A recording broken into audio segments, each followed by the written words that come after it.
Hi guys, iStories here. Welcome back to my channel. Today guys, I have a very interesting post with a few responses titled, I got fired from my job a week ago, but now suddenly I received an email that they want me back ASAP. What should I do?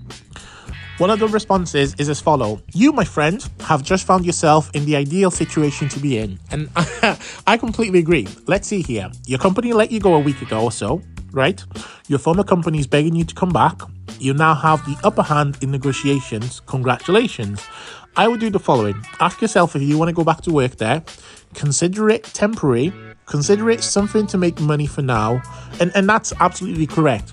So if you go back, the fact that they fired you, this isn't a case that you handed the resignation and they counter-offered with, 10%, 20%, 50%, whatever it may be. They fired you. And the fact that they fired you, I'm guessing it's going to be out of the blue. So yes, when you go back, or if you decide to go back, the key word is temporary. You have to understand this will not be a permanent thing, because yes, they need you now. But in the future, whether that's 6 months or that's 1 year or 2 years, they may not need you again, and they will likely fire you again. So yeah. So it continues, consider it something to make money for now. Do not consider it long-term, as they already let you go once. Think about your salary previously. Visit the company trying to hire you back in person, if at all possible. Be polite, be kind, be cautious. You have the upper hand. Absolutely, you 100% have the upper hand here. Tell them you're happy to go back to work for them under your conditions. 35% raise, 50% raise. You come up with a dollar figure or pound figure or whatever monetary currency figure that you feel is reasonable and attainable. You're not getting $1 million. Yeah. So for the people like, yes, I'm going to go for 10K an hour. Yeah, that's not going to happen. But you can push it, right? You can double whatever your previously hourly wage was, double it. Triple it. The likelihood is there's a high chance that they may not give you it, but they'll meet you somewhere in the middle. Either way, don't go for the same salary that you were at before. So yeah, it continues. You come up with a dollar figure that you feel is reasonable and attainable. You're not getting $1 million, but a nice 25% to 35% pay rise would be nice. Vacation time, work from home. Honestly, I'd go back to work for them, but I'd be sure I'm getting at least more money. I mean, that's one person mentioned.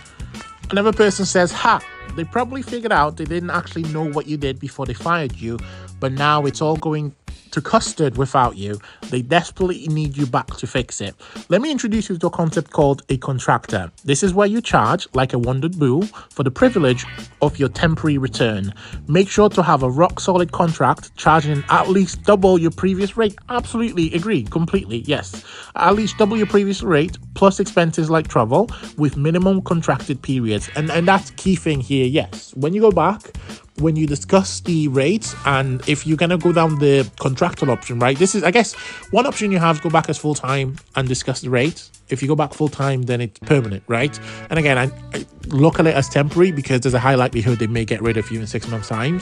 But if you go down the contractual option, you really want to say a fixed term contract. So as part of your contract negotiations, when you discuss the wage, you also want to discuss that you want the duration of this employment to last 60 days. And you may even want to add a clause about if it's terminated early, you will still receive the full payment. And that's 100% key. It continues, you hold the power right now, so it makes sense to leverage it. It's not like they value you previously either. I mean, they fired you. And I agree with that. If you return to them, sure, they may be using you to train your replacement, but if you're earning double, triple what you did before, right? And are contracted for the minimum 2-month period, who cares? And that's completely agree, right? Let's say if you double your wage, right? And you're there for 6 months, you basically got 12 months payment, but in half the time. And then you can slowly, build up some savings and then take your time getting a new job. It continues, I repeat, they didn't value in the first place. That they don't value your efforts won't change anything anytime soon, and they'll be questioning your loyalty post-firing anyway. When you leave for good, once your temporary contract ends, or once, potentially if they fire you again, or even if you get a new job, which I would recommend, you get to do so with your head held high Plus, being called back post-termination as a contractor will look better on your CV than just a termination. It will demonstrate that you had real value of your previous business and were professional even in light of the termination.